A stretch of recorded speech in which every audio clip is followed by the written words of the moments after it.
ভাই জাতীয় মাছের নাম কি? পাঙ্গাস। জাতীয় ফুলের নাম কি? কচু। জাতীয় পশুর নাম কি? জাতীয় পশুর নাম বিলাই। জাতীয় পাখির নাম কি? কাউয়া।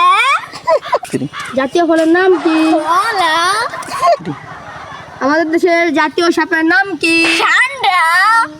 আমাদের দেশের জাতীয় ধান্দাকারের নাম কি? মানুষ। ভাই জাতীয় মাছের নাম কি? পাঙ্গাস। জাতীয় ফুলের নাম কি? কচু। জাতীয় পশুর নাম কি?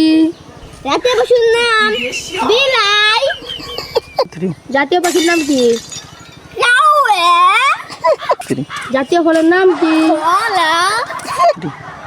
আমাদের দেশের জাতীয় সাপের নাম কি? ঠান্ডা। আমাদের দেশের জাতীয় ধান্দাকারের নাম কি? মানুষ।